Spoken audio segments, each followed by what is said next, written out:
think we will get started. Good afternoon, everyone. Welcome back to the CAFNA Research Council webinar series. Today is our final webinar of the year with Dr. Daniel Credeur as our speaker. Dr. Pei Liu, chair of the CAFNA Research Council, will make the formal introduction of our speaker. But before she does so, I would like to say a few words about the CAFNA Research Council, or CRC. We formalized CRC about 5 years ago as an advisory council that would provide advice to my office, that is the CAFNA Office of Research. We do have faculty from every division represented on the council. We also have staff, graduate students, and postdocs representation. This webinar is an example of some of the activities of the council, in addition to providing advice to me and my office. They also organize the annual CAFNA Research Symposium, help make decisions regarding research-related awards in CAFNA, and funding opportunities from my office, like the Joy of Discovery Seed Grant Program and Matching Equipment Grant Program. When they help make important decisions in my office, they are representing you, our faculty, staff, students, and postdocs. In other words, CRC plays an important role in shared governance in our college. And today, CRC is bringing a timely topic to your attention. So we will have a Q&A session after Daniel's talk, and Dr. Liu will be moderating the Q&A session. So without further ado, Pei, the floor is yours. Thank you for the introduction, Dr. Jones. Good afternoon, everyone. My name is Pei Liu. I am Associate Professor in the Division of Applied Social Sciences. I am pleased to serve as the moderator for today's CRC webinar. I'm delighted to introduce our speaker, Dr. Daniel Credeur, who is an Associate Teaching Professor in the Division of Food, Nutrition, and Exercise Sciences at Mizzou. With a strong background in sports, performance, and exercise physiology, Dr. Credeur's past research has focused on the impact of lifestyle factors, particularly physical activities, on cardiometabolic health outcomes. Currently, Dr. Credeur serves as an AI Fellow in the College of Agriculture, Food, and Natural Resources, where he's actively involved in integrating generative AI into higher education, teaching, and research. And his research centers on enhancing student engagement and applying interdisciplinary approaches to improve the health and wellness of college-age adults. Dr. Credeur's expertise also intersects with agriculture, food, and natural resources, driven by his interest in how physical activity and movement contribute to overall well-being, productivity, and sustainability across diverse fields. So before we begin, please note that we will hold a Q&A session at the end of the presentation. You're encouraged to post any questions you have in the Q&A feature, and we will address as many as time allows. So now please join me in welcome Dr. Credeur. Thanks, everyone. Thanks, Pei, Dr. Joes, Rhonda, for putting this on and inviting me.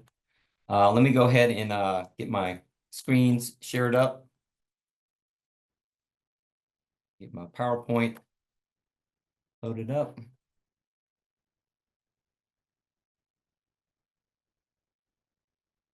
Okay.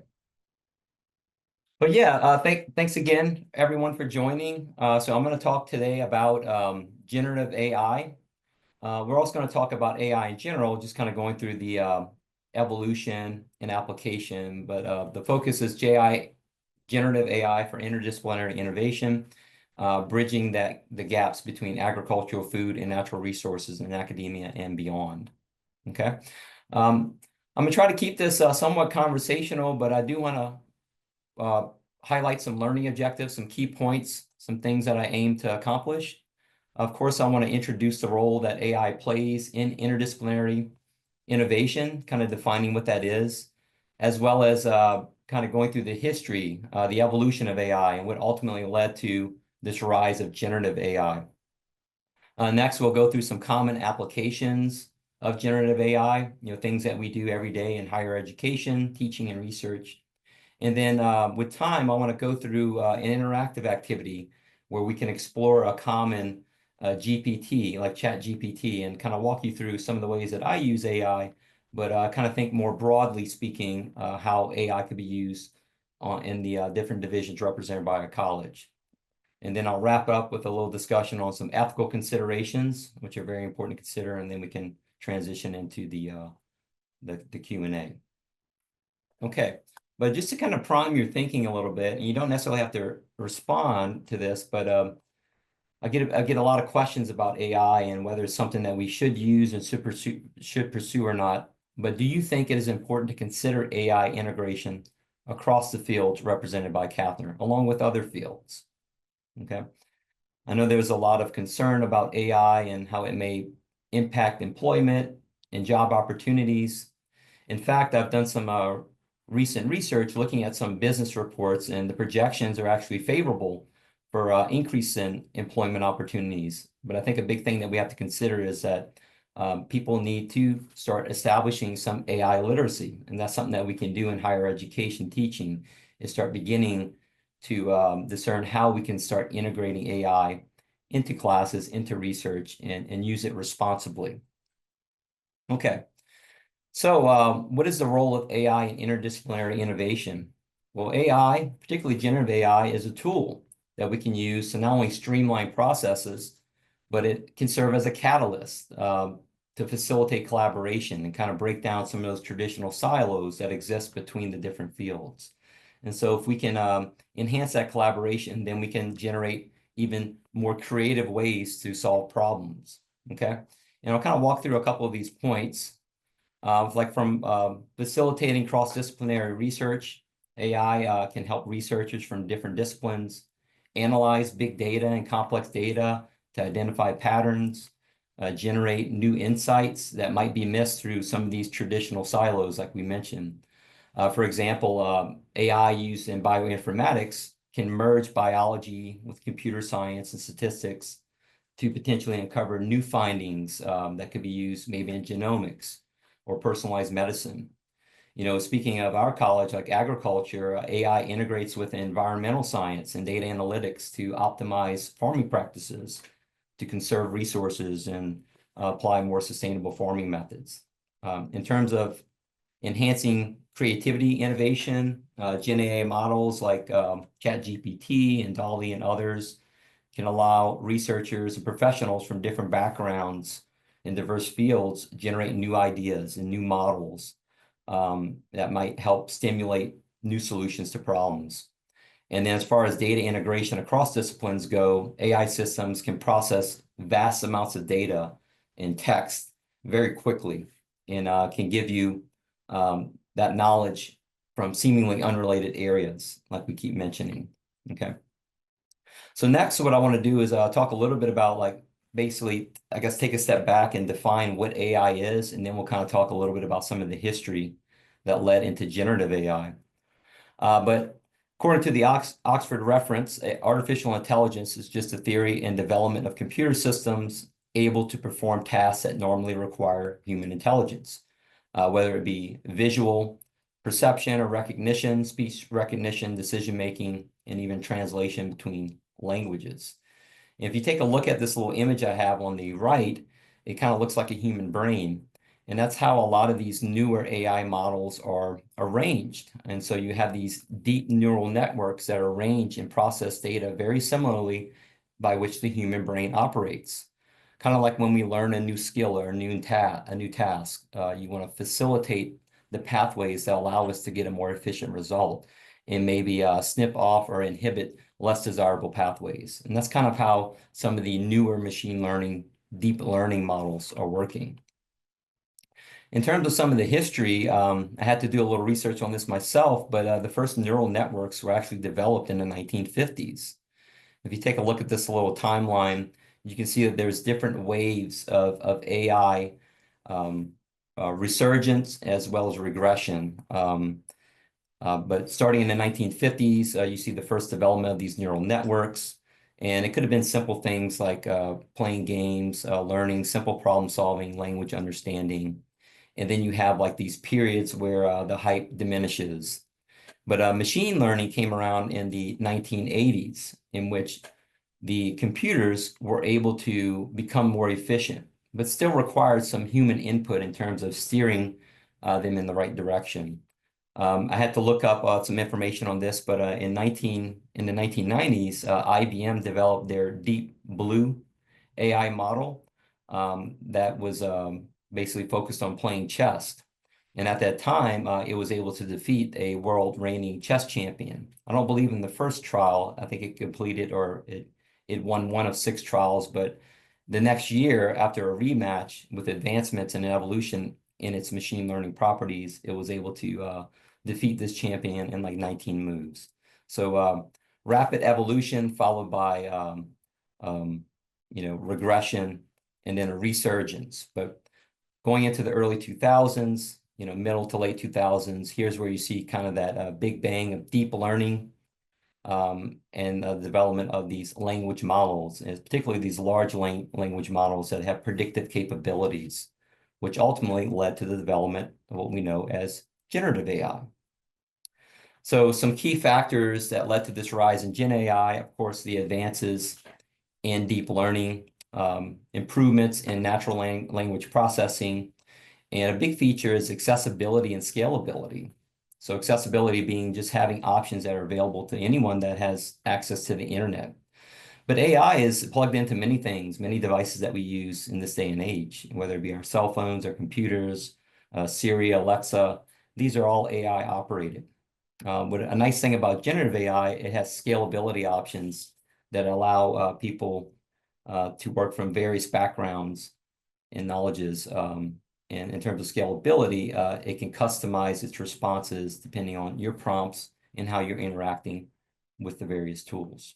Okay, we'll come back and have a little interactive activity using Gen AI. I'm going to walk you through some ChatGPT activities that I use, or the things that I use ChatGPT for on a regular basis. But in terms of applications in higher ed and research, in terms of streamlining processes, Gen AI is great for content creation. That's kind of what it does, it's the main premise. So this can help automate things, whether it be coming up with a timeline for your syllabus. It can help you come up with lesson plans and new ideas for assignments. It can even help you draft things like abstracts and entire research articles, believe it or not. Some people like to think of Gen AI as like a personal assistant or a TA, like for class, or maybe perhaps a research assistant. You can use these AI tools to help summarize articles, lots of articles at once if you need to. And this can really help with developing literature reviews and meta-analyses and providing more interdisciplinary insight.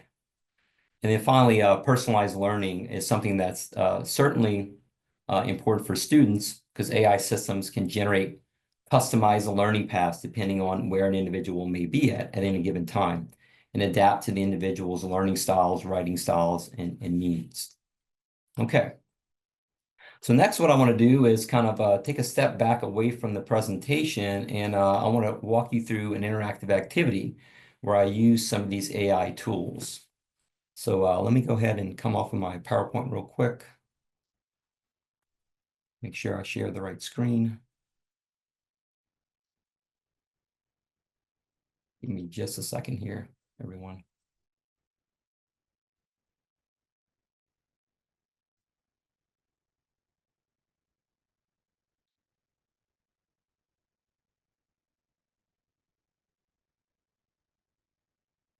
Okay. So I hope everyone can see this. So I'm in ChatGPT right now. I have the upgraded version. I don't think we can see anything at this point. At this point, okay, my apology. Let me see if I can come off again real quick and reshare my screen.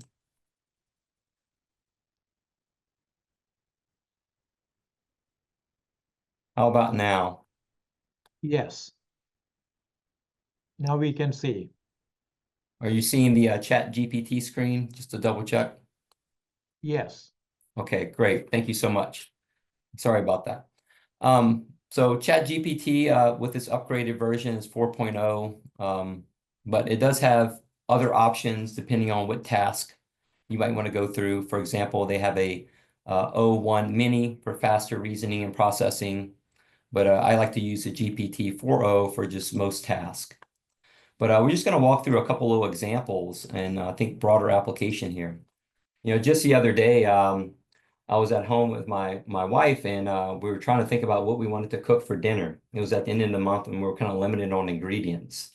And so I went into the pantry and I couldn't think about what I wanted to cook. So I used ChatGPT as a tool to kind of come up with some creative options for creating a meal plan. And so I'm just going to go ahead and type in a couple things here. I have the following ingredients. At that time, we had a can of green beans, yellow squash. I believe we had some chicken broth and a cream of mushroom soup.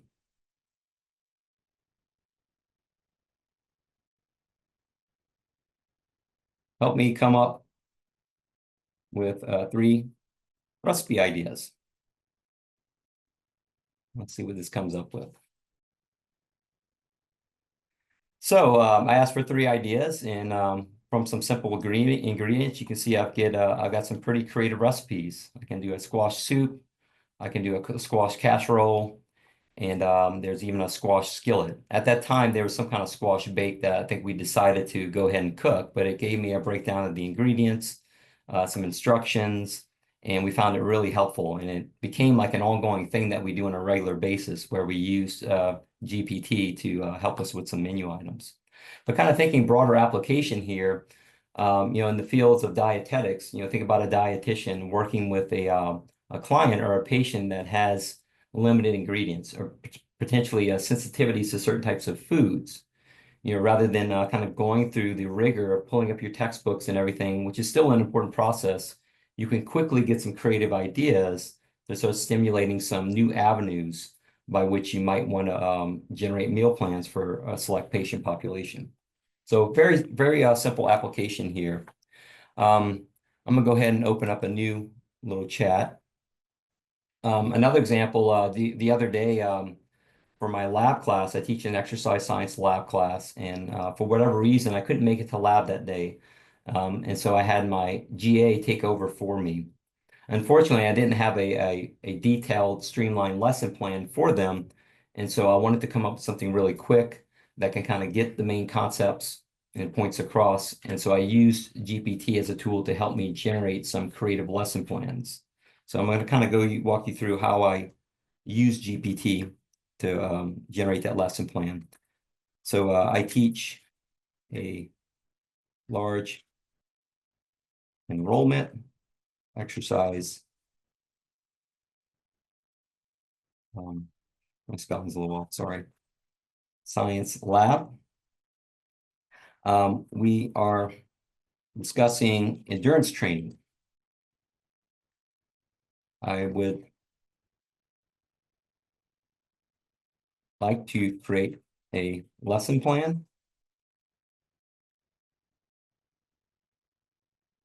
and 3 activities for the students to participate in. Sorry for the typos. Good thing about GPTs is they kind of get your point, even with a few typos. And so for the activities, muscle endurance, one activity was related to muscle endurance. Activity 2 was aerobic capacity. And 3 was fatigue management. So these are some of the topics that I wanted to get across. And so let's see what the GPT comes up with.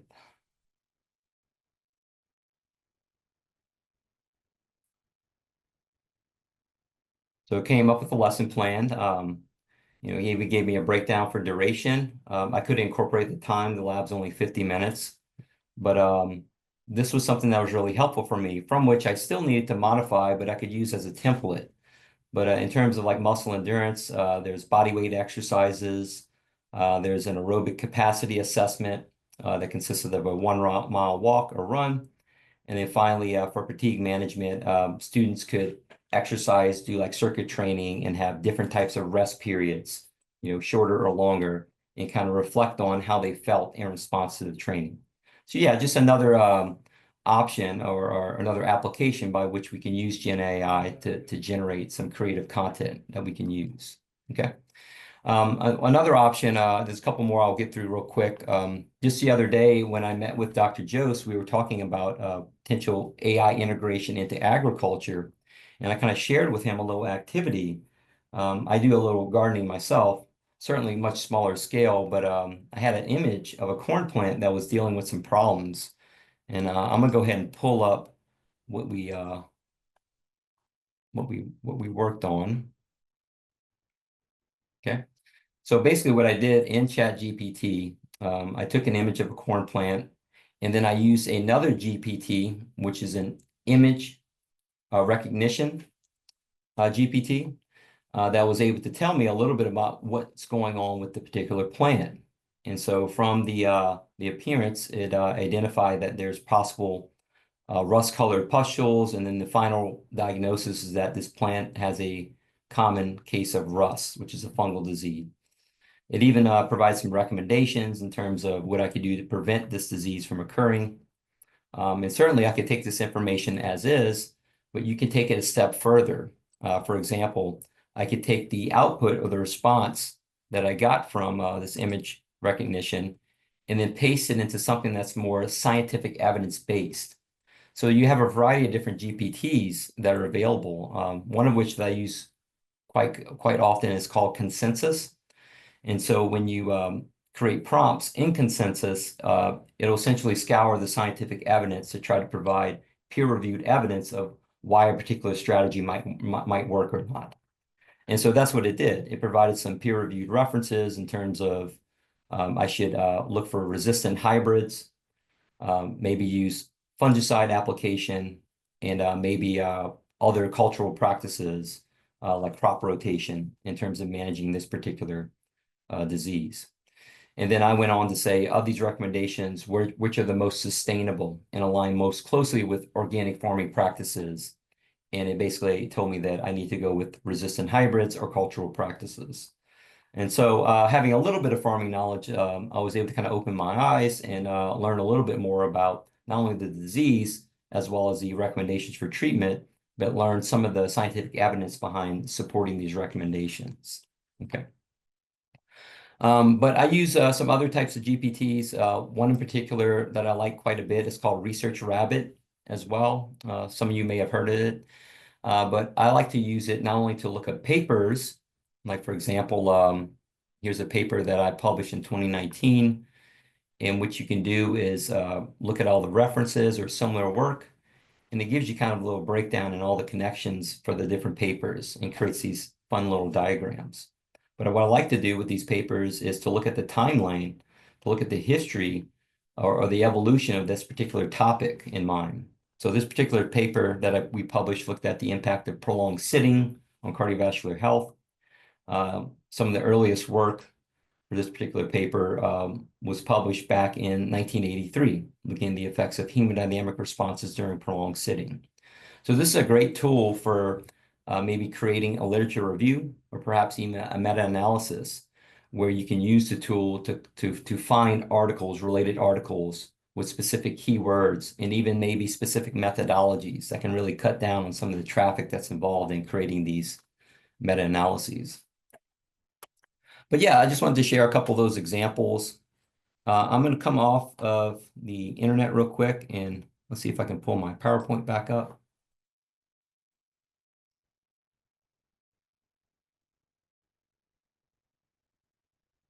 Okay.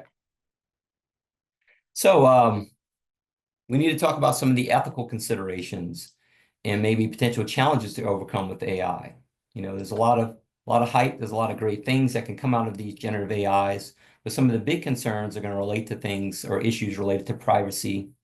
One thing that we always recommend is that when we use these GPTs is to be very careful with sensitive information. So if you want to revise an email or something like that, make sure that you remove personal identifiers and don't just copy and paste emails, maybe use excerpts from emails to get an idea or a template, if you will, from which you can modify and copy back into your original work. AI is also prone to bias. It's dependent, the information that it receives is dependent on people just like us. And so there's a lot of the bias, and that might limit diverse perspectives on things. There's also concerns that AI could widen that digital divide, you know, leaving behind individuals, communities with limited access to the tools. And then here's a big one, just having that over-reliance on AI. If we use AI and just copy and paste and don't use it as a tool to just streamline processes, we can become dependent on it.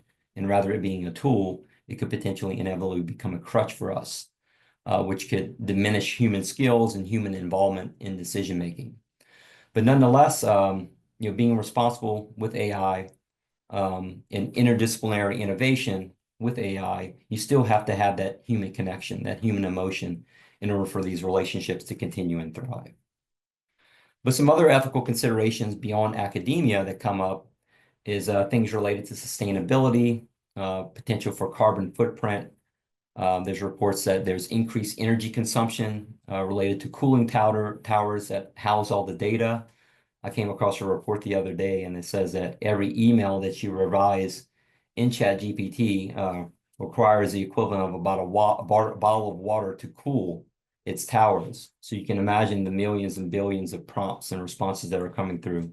It's sucking up a lot of fluids in terms to keep those cooling towers in check. Some other ethical considerations beyond academia, there's potential threats to biodiversity from AI-driven practices like monoculture as compared to like permaculture and agriculture. And then finally, just once again, that over-reliance on AI potentially leading to an overlooking of complex environmental factors that once again require that human judgment to persist.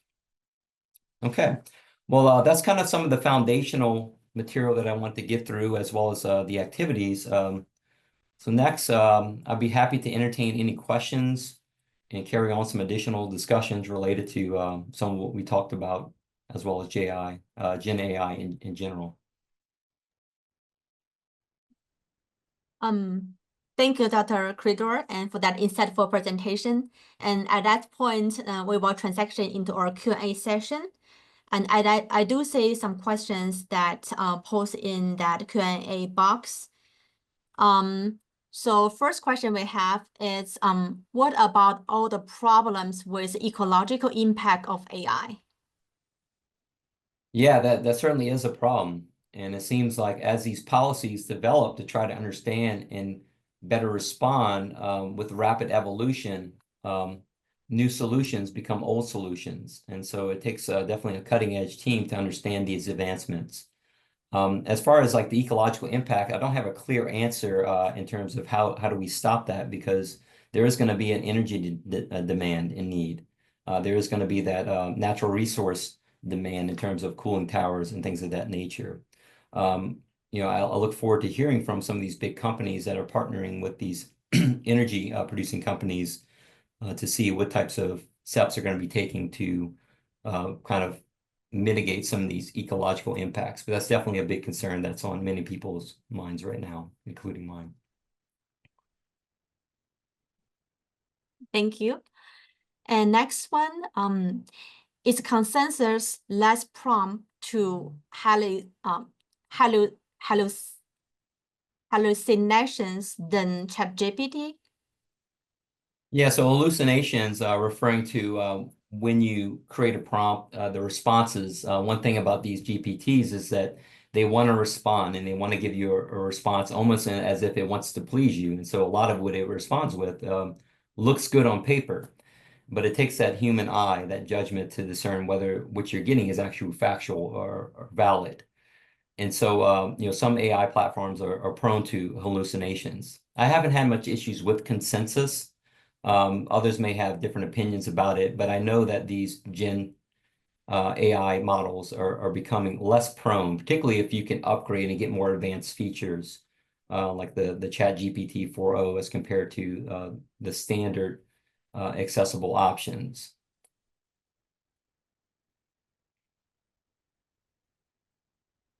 What are the costs that are involved in having access to these AI programs? Can you repeat that one more time? Sorry about that. What are the costs that are involved in having access to these AI programs? What are the costs, like Yes. like financial costs? Is Yes, that the word? financial cost. Yes. Yeah, so it just depends on the GPT that you want to use. So I use Chat GPT quite a bit. I've experimented with Copilot and Gemini, which are platforms through Microsoft as well as Google. And there's definitely different tiers in terms of accessibility.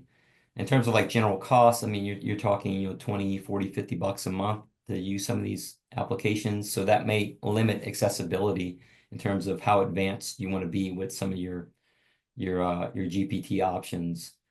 But there are accessible options that are free.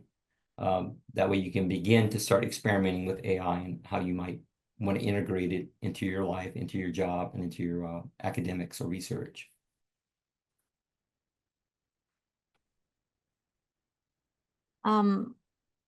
We also have a research privacy question. Do we have access to any GTP tools to work on our unpublished sensitive research results privately, for example, without losing our ideas to GPT tools? Yeah, so that's something that's been coming up quite a bit in some of our meetings, our standing committee meetings, and something we've been discussing with the fellows. I know we're taking steps to try to create what's called a garden wall around this to have more privacy. But yeah, going back to that privacy concern, anything you put into ChatGPT, although ChatGPT itself will say that the information provided is not using its LLMs or large language models. You don't know, once you submit that off, you don't know where that information is going. So I would just be very careful right now until we have a better understanding of what's going in and what protections we have. Maybe just use excerpts of papers, maybe use unpublished data if you want to get a quick analysis on something or perspective on something, but just be careful with the information that you're putting in until we have a better understanding of how secure these platforms may be. And they're evolving very quickly, and they're capable of doing many things. Prior to just a few weeks ago, I was using or integrating multiple GPTs to solve problems. And now it seems like a lot of these GPTs are becoming these one-stop shops where everything can be done in one platform or another. And so they're evolving rapidly, more than I can, say on pulse with, but we're trying. And I guess that question is like a follow-up with the previous one. And said, but this is a pay for accuracy as a model. Say that one more time. And that it's asking like, it is pay for accuracy as a model. And I assume this is part of the follow-up question with the previous. Pay for accuracy. So basically, the more advanced your GPTs, the more accurate they are. I would say yes. So the more powerful they become. And so they become less prone to hallucinations. You're getting more valid responses. And there are many things you can do with your prompts. So engineering a good prompt, takes some skill. And of course, just like we look for something in Google, you can quickly, type in a sentence and get a response from GPT. But if you take your time and provide as much context as you can, the more accurate your responses will be, even from lower tier GPT models.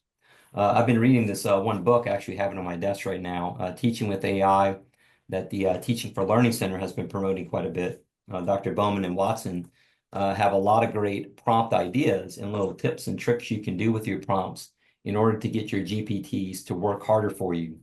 Something as simple as telling your in your prompts, tell your GPT to slow down or take its time, will allow it to process that information a little bit slower.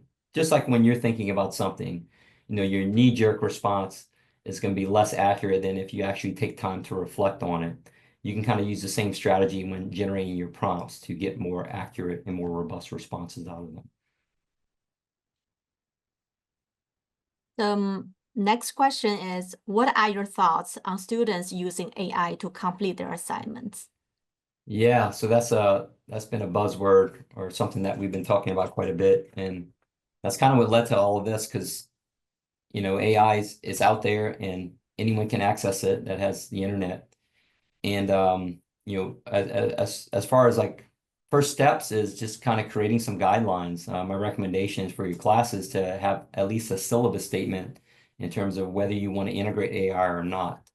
But students are going to use it, and it's becoming increasingly more difficult to identify whether content is AI produced or it's coming from a human. There's even GPTs that are humanizer GPTs that can take writing from something like ChatGPT and make it more realistic. And you can even ask these tools to create something in your writing style, because it has your writing samples from the prompts that you provide. And so it's becoming increasingly more difficult. I did see something, Grammarly, which has AI capabilities, is coming with, or it's now has a beta platform by which it's recording. It has an option that kind of records how papers are written.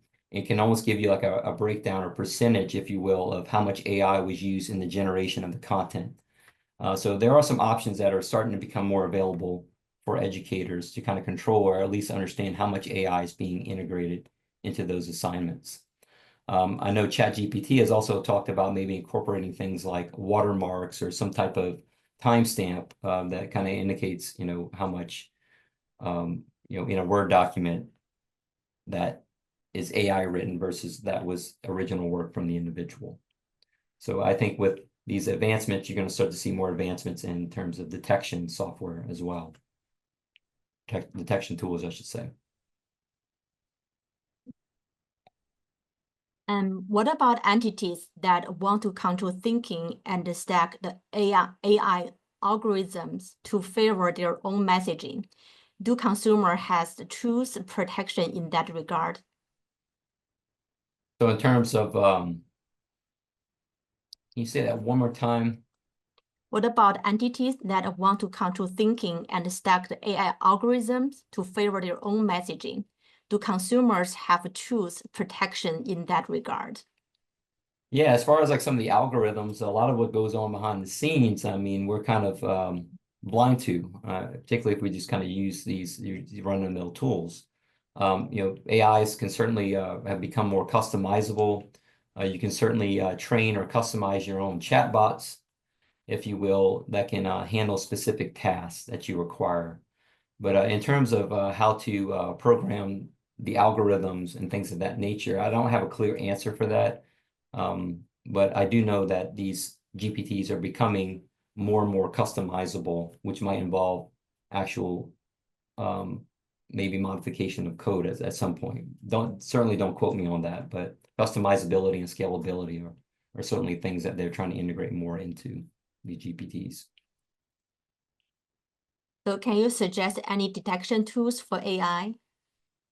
I don't, but I will say, the more you use it, the more familiar you get with AI responses. And if you use it enough, you'll start to kind of see the patterns. And one thing that you can do, a recommendation I have, is if you have writing assignments in class, is try to obtain at least a preliminary writing sample from your students.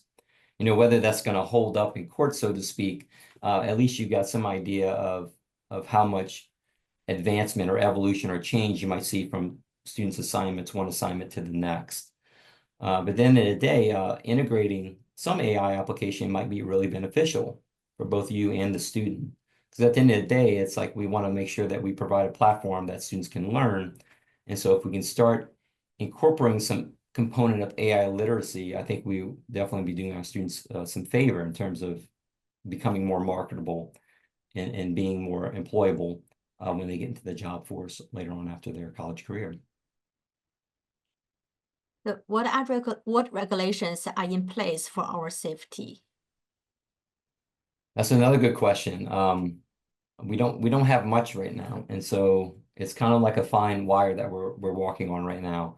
And so the recommendation now is just to try to limit the amount of personal information that you provide with these GPTs, and just kind of keep it to basic tasks. Generating some lesson plans, helping refine some writing and things of that nature. But I'd be very careful with sensitive information, unpublished data, research ideas, because you really don't know where this information is going and who might have access to it.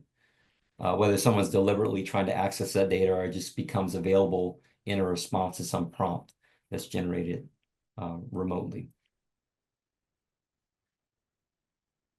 And that is the last question I have. So I don't see any further questions.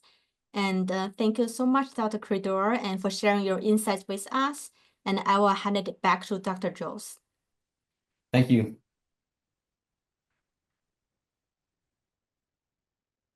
Yeah, Daniel, let me also add my thanks. It was wonderful. Yeah, thank you for opening up the endless possibilities of AI and its applications in agriculture and natural resources. It looks like, based on the nature of these questions, we can bring you back again for another talk, perhaps next year, which we will. Yeah, it looks like a lot of interest. So thank you very much again. So let me also thank all of you who attended today's webinar.